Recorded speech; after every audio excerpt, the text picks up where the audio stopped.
Hello everyone, welcome back to my YouTube channel Ekta Shanki official. कैसे हो आप सब? आई होप सब अच्छे होंगे, स्वस्थ होंगे और एकदम मस्त होंगे। तो सुबह हो चुकी है और मैं हमेशा की तरह आ चुकी हूँ अपने किचन में। और मेरे दिन की शुरुआत होती है हमेशा किचन से ही, क्योंकि मैं पहले निपटाती हूँ इस गर्मी में किचन के काम, क्योंकि ना फिर बहुत गर्मी लगती है फिर, इसलिए पहले निपटाती हूँ किचन का काम, उसके बाद साफ़ सफाई का काम और फिर नहा के धो के अपना रेस्ट करती हूँ, फिर पढ़ाई करती हूँ जब हो पाती है तो थोड़ी सी।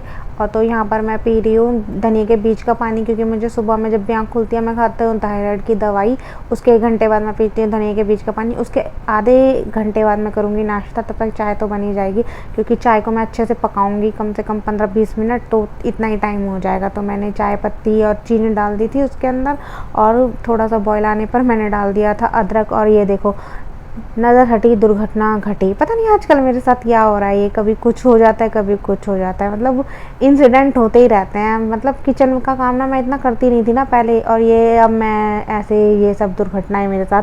चलो, छोटे छोटे शहरों में छोटी छोटी बातें तो होती ही रहती हैं। तो यहाँ पर मेरी चाय बन चुकी है और यहाँ पे मैं सेक ले रही हूँ ब्रेड, क्योंकि मैं देसी नाश्ता करती हूँ भाई, चाय पराठे और चाय ब्रेड, इससे ज़्यादा कुछ नहीं खाती, क्योंकि वैसे खाने का मन नहीं करता, लेकिन खाली पेट चाय नहीं पीनी चाहिए ना, खाली चाय नहीं पीनी चाहिए, इसलिए चाय के साथ कुछ ना कुछ लेना चाहिए। तो ये ले लिया है मैंने ब्रेड।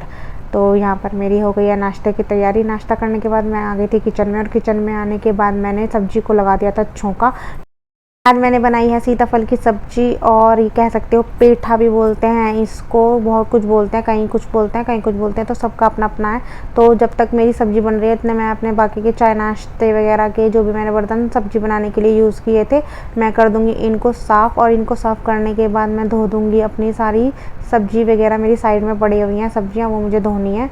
तो मेरे बर्तन तो हो गए हैं साफ़। और तो सीताफल की सब्ज़ी की रेसिपी तो मैं पहले भी आप लोगों के साथ शेयर कर चुकी हूँ, अगर आपने मेरे पहले व्लॉग्स देखे होंगे तो। लेकिन कुछ नहीं है, मैं बहुत सिंपल तरीके से बनाती हूँ। प्याज को मोटा मोटा काटती हूँ और उसमें लहसुन डाल देती हूँ। आज मैंने लहसुन डाला नहीं है वैसे, लहसुन डालती हूँ, हींग डालती हूँ, जीरा डालती हूँ, फिर उसमें डाल देती हूँ प्याज। प्याज के बाद भून के उसको फिर डाल देती हूँ सीताफल। सीताफल डालने के बाद मैं उसमें 1-2 टमाटर डाल देती हूँ खट्टा करने के लिए। मैं प्याज और टमाटर से ही खट्टा करती हूँ, तो मैं प्याज ऐसे डाल देती हूँ अच्छे से मीठा हो जाए, और टमाटर ऐसे डाल देती हूँ कि अच्छे से खट्टा हो जाए। तो उसके बाद मैं बाकी के मसाले डाल देती हूँ, जैसे कि धनिया, हल्दी, वैसे हरी मिर्च और काली मिर्च और नमक। और मैंने इसमें डाल दिया है आज क्रश करके मेथी को, तो उसका भी अच्छा फ्लेवर आता है, तो मैंने वो भी डाल दिया है। तो यहाँ पर मेरी सब्ज़ी भी धुल गई है, और ये मैं शाम को बनाऊँगी या कल मॉर्निंग में बनाऊँगी। ये है कुंदरू, मेरे पतिदेव खाते तो नहीं हैं, पर मैं फिर भी खिला देती हूँ। बीवी के आगे तो पतिदेव को सुननी पड़ती है ना, कभी कभी तो सुन ही लेते हैं, तो खा ही लेते हैं। तो यहाँ पर मेरा आटा भी मैश हो गया है, मेरी सारी सब्जियां भी धुल गई हैं। तो उसके बाद मैं आ गई थी रूम में सफाई करने के लिए। तो यहाँ पर मैं कर रही हूँ बेडशीट को साफ़, और मैं इसको सारी तरफ से दबा के मैं कर दूँगी एकदम टिप टॉप, ताकि अच्छी लगे देखने में। वही, जब तक घर साफ़ नहीं दिखेगा तब तक घर में रहने का मन भी नहीं करता है, सीधी सी बात है। मेरा तो यही है कि जब तक मेरे को हर चीज़ एकदम सेट नहीं मिलती है तब तक मैं बिल्कुल, मेरे को चैन नहीं आता, मतलब सेटिस्फेक्शन ही नहीं होता है। तो यहाँ पर मैंने झाड़ा झाड़ी का स्टार्ट कर दिया, अपना डस्टिंग वगैरह स्टार्ट कर दिया है। तो यहाँ पर मेरा शुरू हो गया है सफाई अभियान। तो चलिए हम कर लेते हैं सफाई, और आप करिए हमारे ब्लॉग को एंजॉय।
तो चलिए यहाँ पर हो गई है हमारी सफाई, झाड़ू भी लग चुकी है और अच्छे से डस्टिंग भी हो चुकी है। ग्रिल वगैरह सब कुछ मैंने अच्छे से साफ़ कर लिया है। जब तक मैं साफ़ नहीं कर लेती, जब तक मेरे को सेटिस्फेक्शन नहीं होता, जैसे कि मैंने अभी बताया। तो यहाँ पर मैं फिर से आ गई थी किचन के अंदर, क्योंकि मुझे पतिदेव का लंच पैक करना था। तो सब्जी तो बन गई थी, काफ़ी गर्म थी, तो मैं उसको रखा ही थी हवा में। और मैंने कहा जब तक मैं पतिदेव के लिए रोटियाँ डाल लेती हूँ, तब तक थोड़ी सब्जी ठंडी जाएगी, क्योंकि बहुत गर्मी है। इतनी गर्मी है कि ना सब्जी ख़राब होने का डर भी रहता है, तो उसको ठंडा करके ही रखती हूँ। तो यहाँ पर हमारी बन रही हैं गोल गोल रोटियाँ। कभी कभार ऐसा होता है कि गोल गोल रोटी नहीं बनती है, तो मुझे ऐसा लगता है कि मुझे रोटियाँ बनानी ही नहीं आती है। पर एक्चुअली क्या है ना, मैं अपने मायके में बहुत कम किचन का काम करती थी, बहुत रेयरली किचन का काम करती थी। साफ़ सफाई पे ज़्यादा ध्यान रहता था मेरा। किचन का काम तो मेरी बहनें, मम्मी और यही सब संभाल लेते थे, तो मुझे किचन में काम करने की ज़रूरत ही नहीं होती थी। तो मैं बहुत कम किचन में जाती थी, तो बस इसीलिए ना मेरे को रोटी किचन में ना काम करना बहुत वो लगता था पहले। पर अब तो करना पड़ता है भाई, अब ससुराल में तो करना ही पड़ेगा ना। कौन करेगा, कौन बनाएगा हमारे लिए खाना? हमें तो खुद ही बना के खाना और खिलाना भी है। तो इसीलिए चलो, हमारी गोल गोल रोटियां होने वाली हैं तैयार। तो हमें अपने पतिदेव का करना है लंच पैक। तो फूल रही हैं भाई मेरी रोटियां हमारी बन चुकी थी। तो मैंने अपने पतिदेव का लंच भी पैक कर दिया था, और मेरे पतिदेव रेडी भी हो गए थे, और वो जाने के लिए हो गए हैं तैयार। धोखेबाज मैं नहीं हूँ, आप हो धोखेबाज। सही है फिर तो, बिल्कुल पियो, चलो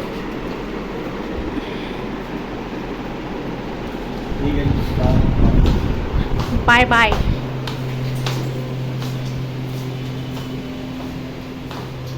आज मेरा पोछा भी नहीं लगा है, अब बाद में लगेगा। तो चलिए, मेरे पतिदेव तो चले गए थे ऑफिस, और मेरा काम हो गया था लेट। उनके सामने मेरा सारा काम हो जाता है, फिर सिर्फ उनका ना लंच पैक करना रह जाता है। उनके सामने लंच पैक करके फिर मेरा नहाना धोना सब हो जाता है। पर आज मैं लेट हो गई थी, क्योंकि मैं उठी थी लेट। कभी कभार ऐसा होता है ना कि उठने का मन नहीं करता, तो आलस छोड़ना पड़ता है, तो छोड़ के उठ ही गई थी, तो फिर लेट ही हो गया। तो उनके जाने के आधे घंटे बाद मैंने काम शुरू किया था। कहते हैं कि झाड़ू पोछा और नहाते नहीं हैं पतिदेव के जाते ही, तो मैं आधे घंटे आराम से बैठ गई थी। फिर उसके बाद मैंने काम किया। अब लेट हो रहा था तो हो ही रहा था, तो जब कहते हैं तो करना पड़ता है। चलिए, हमारा पोछा भी लग चुका है। गैलरी बची थी, बाकी दोनों रूम्स में मैं पोछा लगा चुकी थी, किचन में भी मैं पोछा लगा चुकी थी। लेकिन मेरे को दिखाने के लिए कुछ जगह नहीं मिलती है ना, तो इसलिए सिर्फ इतना ही दिखा पाती हूँ कि मैं यहाँ पर पोछा लगा रही हूँ। पर लगाती हुई पूरे घर में हूँ, ऐसी बात नहीं है। सीढ़ियों पर दिखा देती हूँ जहाँ, क्योंकि ना ये विंडो के पास मेरे को जगह मिलती है फ़ोन रखने की, तो मैं वहीं पर फ़ोन रख देती हूँ। तो यहाँ पर मेरा लग गया है पोछा लगाने के बाद मैं नहा ली थी। नहाने के बाद मैं आ गई थी रूम में अपना मेकअप करने के लिए। मेकअप तो क्या ही करा था, सिंदूर और बिंदी लगाने के लिए, बस इतना ही लगाती हूँ। और फेस पे लगाती हूँ मैं सिर्फ कोकोनट ऑयल, इससे ज़्यादा मैं कुछ भी नहीं लगाती।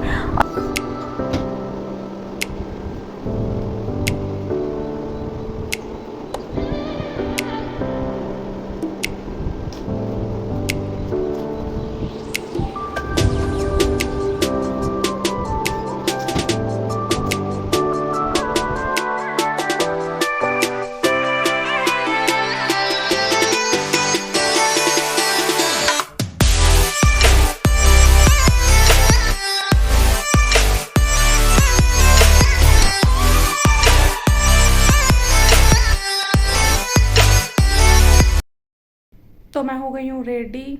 मैं ऐसे ही रहती हूँ, बहुत सिंपल से तरीके से, ये इम्पोर्टेंट होता है, वो लगा लिया है। ब्लॉग करते हैं यहीं पे एंड, मिलते हैं नेक्स्ट ब्लॉग में। और अगर आपने अभी तक मेरे चैनल को सब्सक्राइब नहीं किया है तो सब्सक्राइब कर लीजिए। वीडियो पसंद आए तो लाइक कर दीजिए, शेयर कर दीजिए। चलिए, मिलते हैं नेक्स्ट ब्लॉग में, तब तक आप अपना ध्यान रखें। Bye bye.